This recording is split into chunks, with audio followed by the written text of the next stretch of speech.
Welcome back as we continue our study of real estate investors in the wild. Let's pay attention to the difference between the conservative investors and the overly aggressive. It's time for In the Wild.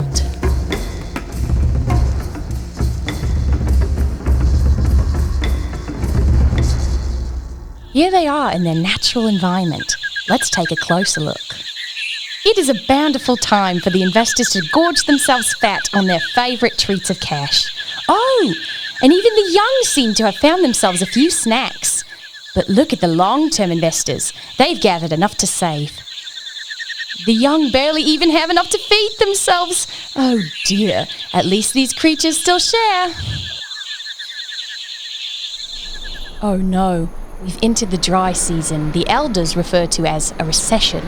The weak struggle to keep up with the rising heat and interest rates. Predators hungrier than ever search for the over-leveraged. But wait, the long-term investors clearly aren't struggling. If only the same could be said for these aggressive little borrowers. The long-termers' provisions continue to multiply. Isn't nature fun to watch? But not when they get scrappy over the last morsels of food and perish before our very eyes. I bet they wish they had listened to the Homeboys. Instead, they found themselves with nothing left. Natural selection is painful to watch. Turns out 110% financing was a bit too much. A lesson learned too late, little one. You should have listened to the Homeboys.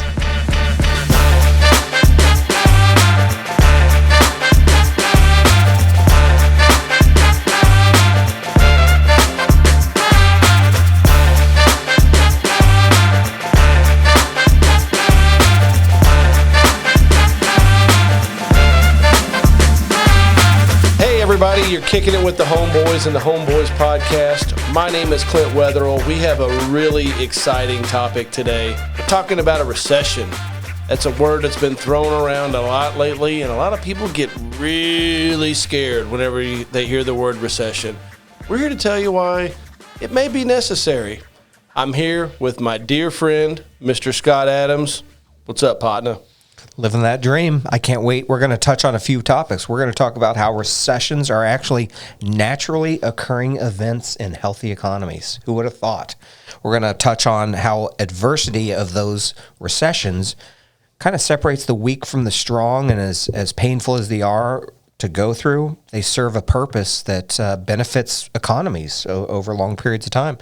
And last, we're going to touch on some of what the experts out there are saying is coming. So should be a good show. How are you? Good, man. Got yourself a new coffee mug there, huh? Just coming off of Father's Day. It keeps the coffee at the exact temperature that I like it. Who would have thought? We're living in the future. I know. But I got my oldest daughter bought me this shirt.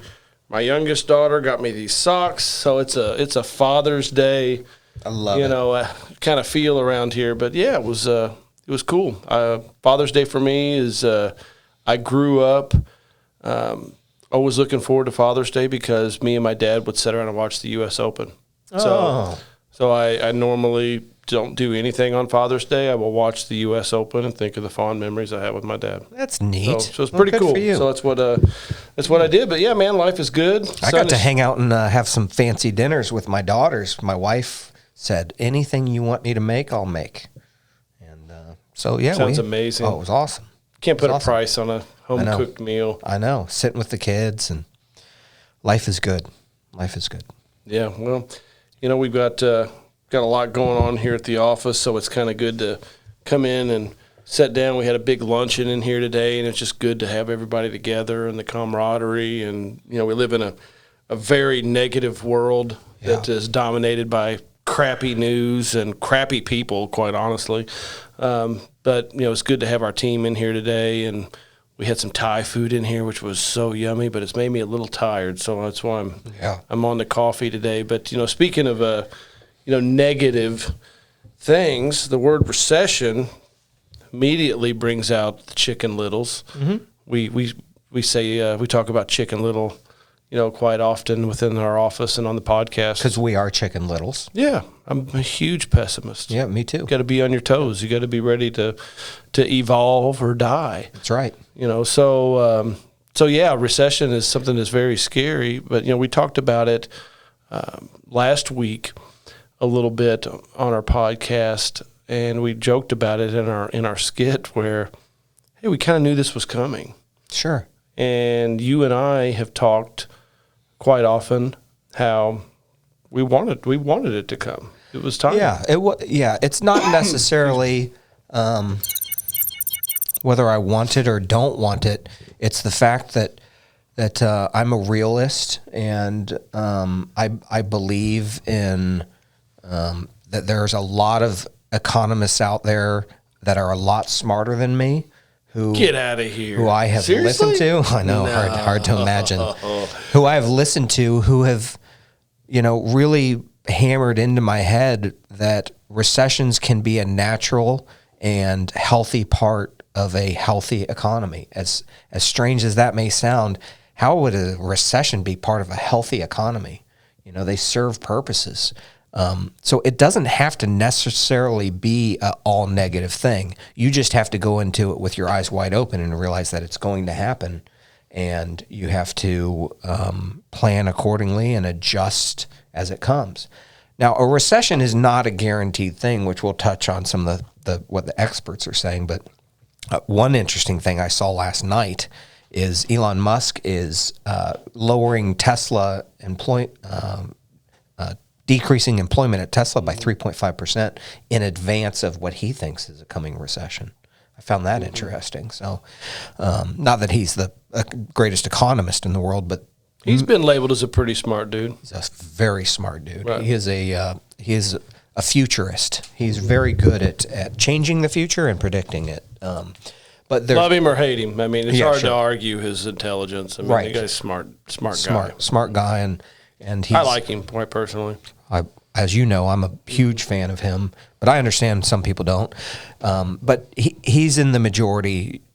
You look at Goldman Sachs and all the big banks are predicting a near-term recession. Some of them as high as 50% in the near term are saying the likelihood of. I'm shocked that it's even that low, because you and I feel it's probably 75 to somewhere in that 75 to 100% range in the near term, meaning the next 12 months, there will be a recession. But we're not totally scared of it. We can prepare and we can succeed through it. And in some ways, like you said, we're looking forward to it. Well, I'm going to sound a little arrogant what I'm about to say, but in a lot of ways, we are the people that should be talking about this because we have the experience. And the reason why I say we're the people, you go a little bit older than us, and those people aren't working anymore. They're thinking about retirement. We're in our mid 40s, but Right. I don't think you and I are working into our 70s. You go younger than us, a generation. I'm looking at my producer, over there. He's never, been through a recession. Right. So we've been through something called the Great Recession, and I know it taught us a lot about being in the game through a recession. Mm-hmm. And I'm able to talk about my experience. You're able to talk about your experience on what we did during the Great Recession that, man, we wish we could go back. I know. We wish we could go back to the Great Recession because, even though we were still buying in, gosh, we didn't do it enough. I know. And I'm not saying that we're there yet, but I've got very, very strong opinions that are based off of my past through, several decades of being in real estate and living through one of the most volatile economic times in U.S. history, with the Great Recession and the mortgage meltdown. I've wanted a pullback for quite some time. I've wanted, for us to not be beat out by Wall Street landlords. I've wanted people that should not be in the real estate profession to exit the real estate profession, and I believe that that's something that is getting ready to start. So I've been looking forward to it. I don't think we're fully there yet, and I think even when CNBC, Fox Business, all these economists that you're talking about say we're in a recession, it's still going to be a while until it's the time to buy and the really, really prime time for real estate. But I'm watching it very closely. You're watching it very closely. And there's going to be a time where we're going to back the truck up. Yeah.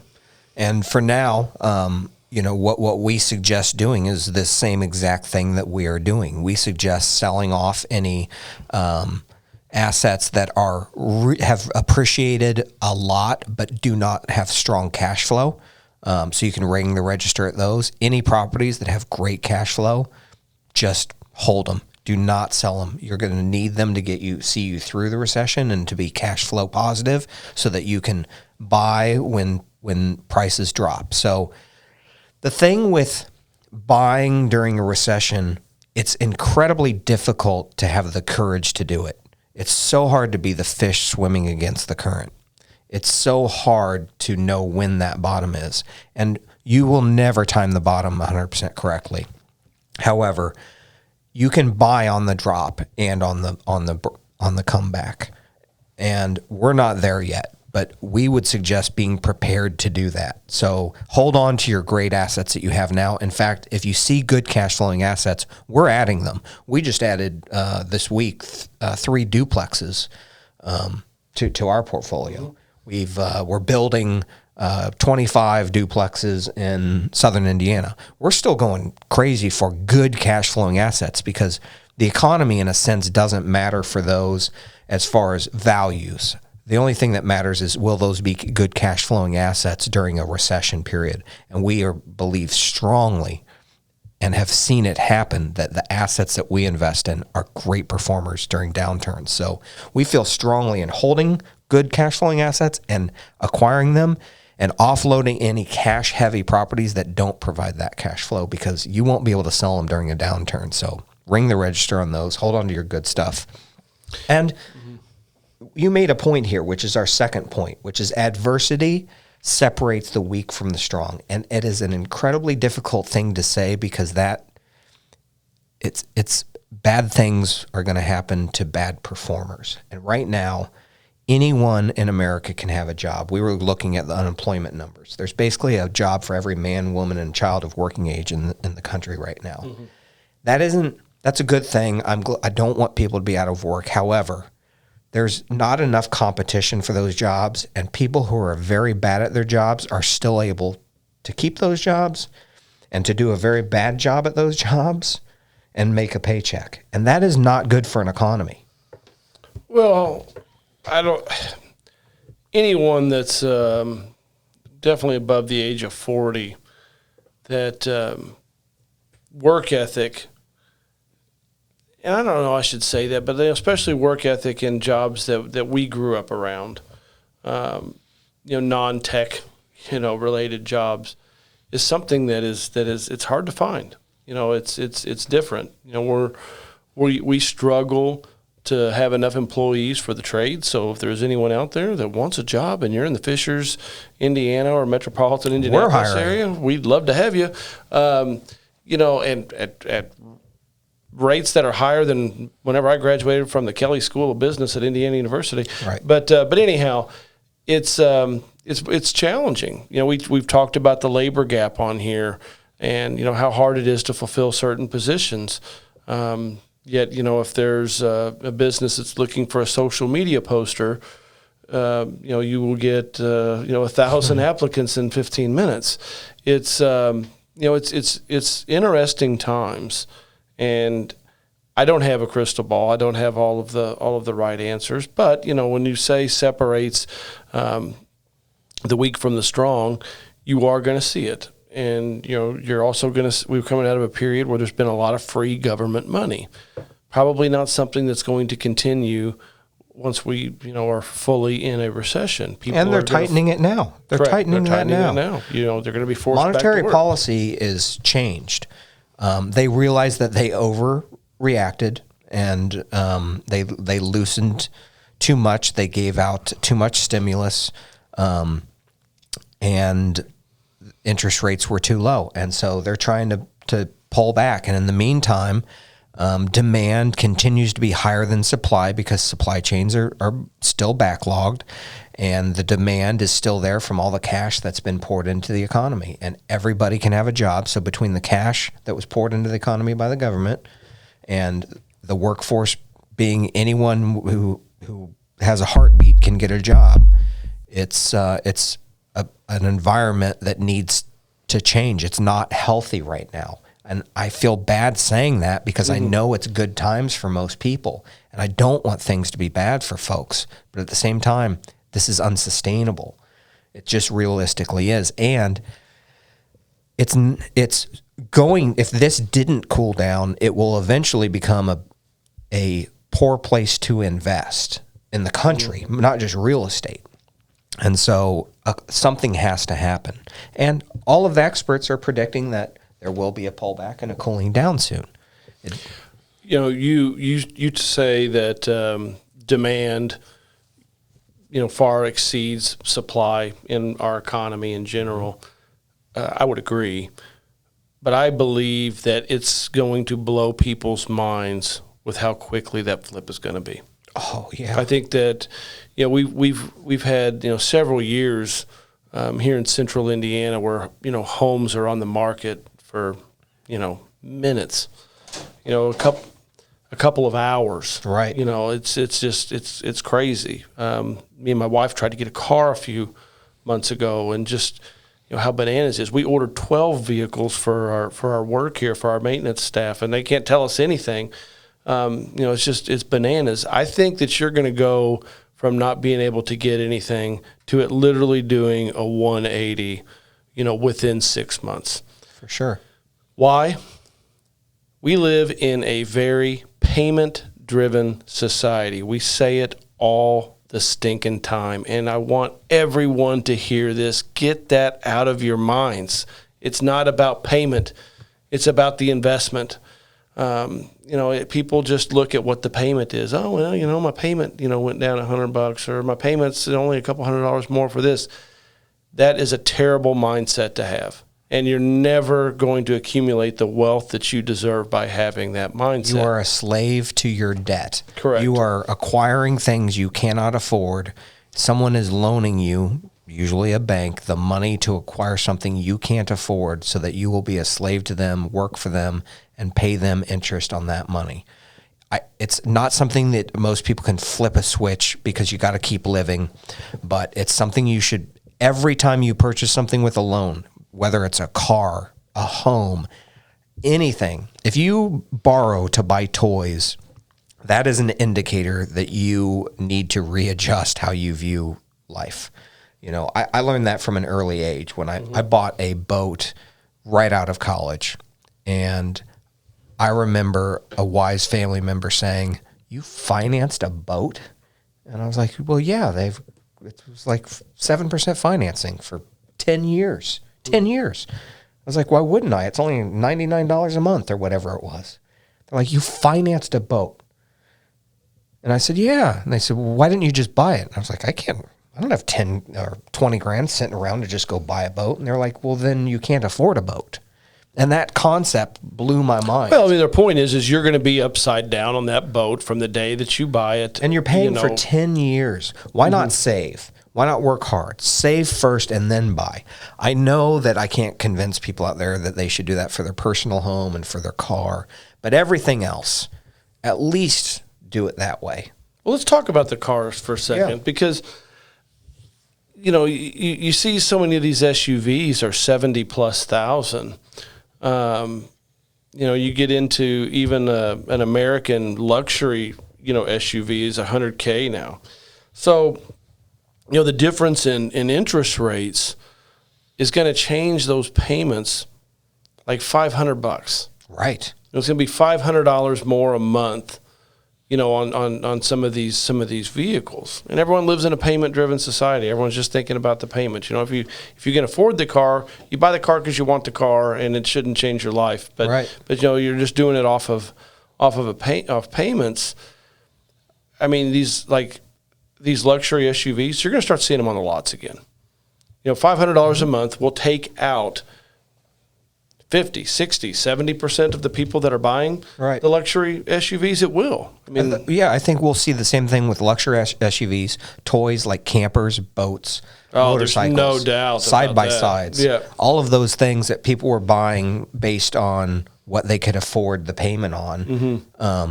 Those are going as interest rates go up and the economy cools.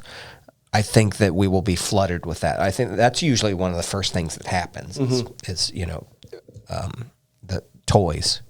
People start Correct. financing toys and RVs. Because Yeah. like the big RVs with gas, out in California is over $7 a gallon. Right. It's costing them $800-900 to fill up their Right. Class A RV. My SUV was 125 the other day, I think. Did you have a 150 fill up? Was that you? It was not quite. It was like 141. Yeah. I mean, it's just crazy. So, we think it's coming. When, we don't know exactly. The experts say it's coming. We still believe in this real estate seeing you through it. So, I think that if you are scared of what's coming, this is going to also be counterintuitive. You should get in touch with someone like us or others in our business so that you can get some cash flowing assets under your belt, because it will become scarier. Interest rates are going to go up. I'm not saying it won't be a good time to buy then, but there's no time like the present right now, in my opinion. And I'm not normally a hard seller. I'm not normally the guy that says, you need to buy houses right now. In fact, I'm famous for on stage being asked a question that said, is now a good time to buy real estate? And I'm in the business of selling real estate. And Clint can tell you what my answer was. It's always a good time to buy real estate. And it's never the best time. So Correct. It's never the best time. It's always a good time. Only a sucker waits for top dollar, and no one knows where the bottom is. I mean, it's just simple. So see yourself through. Do what we do. Do what we did to see ourselves through past recessions. We have experience in this. We know what we're talking about. We have some great mentors too who kind of helped see us through the first time. Let us be that for you guys. See what we did. Make sure you've got some good cash flowing assets. You won't believe how much freedom it allows you during that time, because the dollars that you have in your pocket will become much more powerful during a recession. You won't believe the power cash of money. will be king in a massive way. You can build a portfolio then like you wouldn't believe. But the first step is to make sure you've got some cash flowing assets first before this happens, so that you have the cash and the ability and the track record to be able to do this.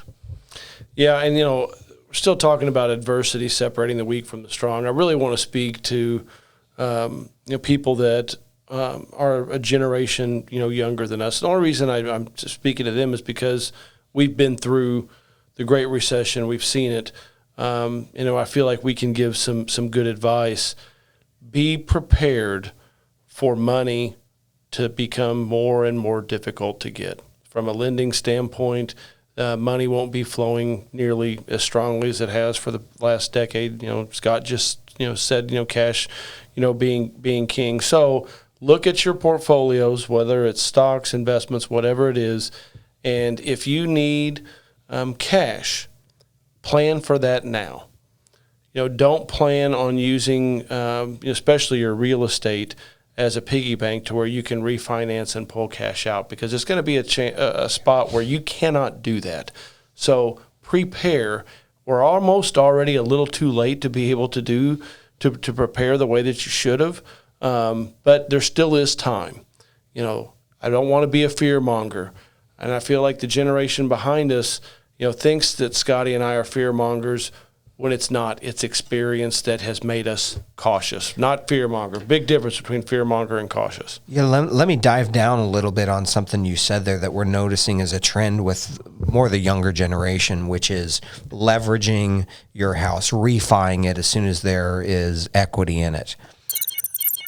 I don't, first of all, we don't agree with it, but that's about to go away. If there is a pullback and you do not only have appreciation, but you actually have the opposite going on for the values of your properties. Your whole business model and this whole greedy, crazy, risky plan you have is about to come to a screeching halt. You can't operate that way in an economy as it's dipping or flat. You can't plan on using, you go to the bank and you fix up a house and you refi it and you cash it out and you use it to buy your next one.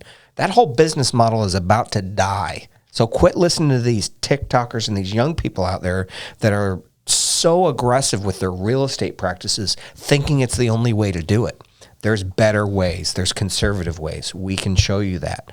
We've modeled it. We've done it. We've made it through recessions using our tactics. So these guys that are out there are about to get their butts hung out in the wind when this happens. And we don't want that to happen. We watched it during the Great Recession. Again, we're not being fear mongers. I watched good friends, fall on, fall backwards in a way that really hurt them and their families financially for the rest of their lives. Right. It's not us being fear mongers.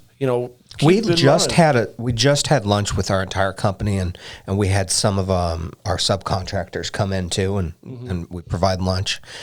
And one of them was talking to me after our lunch about 2008 through 2010, talking about how he went from a Mercedes with a $900 a month payment to a Taurus that his aunt had wrecked and passed away in.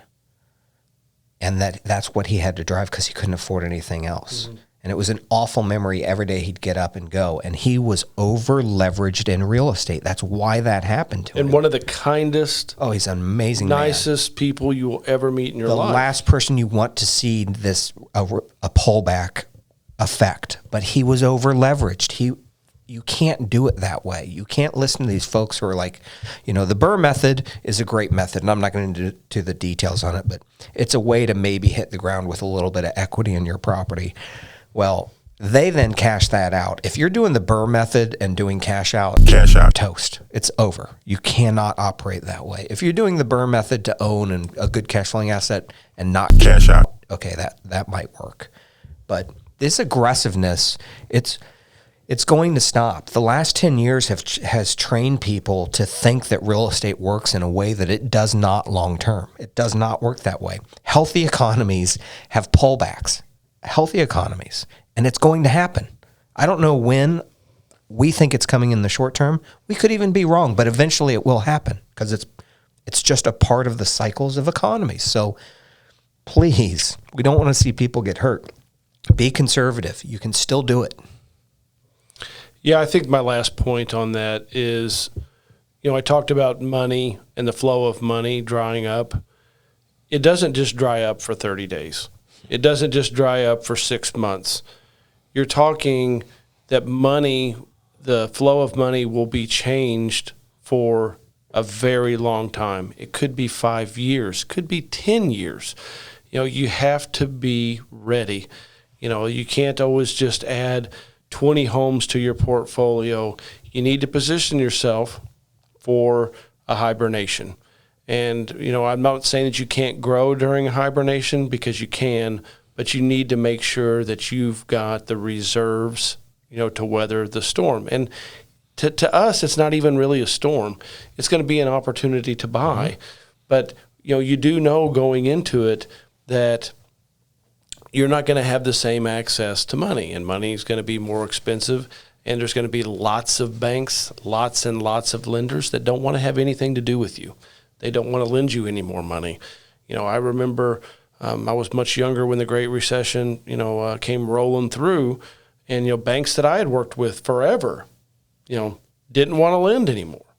Mm-hmm. You found other alternative ways. I've been in the business long enough at that point where, there was options. But, at that time in 2008, banks would not lend to investors. Like, it went away. Like, it became where it was almost nearly impossible to find a bank that would lend to an investor. No, all their investor loans were going bad. You think they were going to add more to their books, Correct. even good ones? So I'm going to touch on one last thing. which is why Clint and I actually will benefit from a recession. Clint and I and other investors who are prepared correctly will benefit from it. So you can just real clearly see why. A, there will be less competition for properties. We will be able to buy properties at a discount. B, more tenants. People are less able to acquire homes to live in for themselves and therefore move to rentals. And C, pricing drops.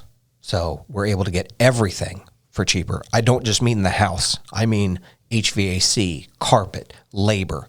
All of that stuff becomes a little bit cheaper for the investor. So it's like Warren Buffett says, we bring this up all the time, when there's blood in the streets, buy, buy, buy. Can't say it enough, man. Yep. I mean, it's so true. It'll be scary, but you have all these benefits for why you should be prepared, why you should not be being overly aggressive right now. Instead, you should be shoring up, holding on to your cash flowing assets. Do not sell the good ones. Cash in any that are have equity in them but are not good cash flowers, and keep adding to your good cash flowing assets so you can be prepared for the coming. Got to have a plan. The recession, it's a real thing. What's the effects of it and how long will it go on? That's a game that's going to be played out over time. We think it's going to stick around for a while, but again, we don't have a crystal ball. We are not fear mongers. Have a plan and realize that cash is not going to flow like it always does. It's there's going to be plenty of opportunities out there, but please heed our advice. The Homeboys care about you and your investments. We've lived through the Great Recession, and it taught us a lot. We don't want to see you make the same mistakes. You can follow us at homeboyspodcast.com. We love providing this content to you. We want to help you. Till next time, happy investing. Rub it down. Oh, no. Oh, no. Yay.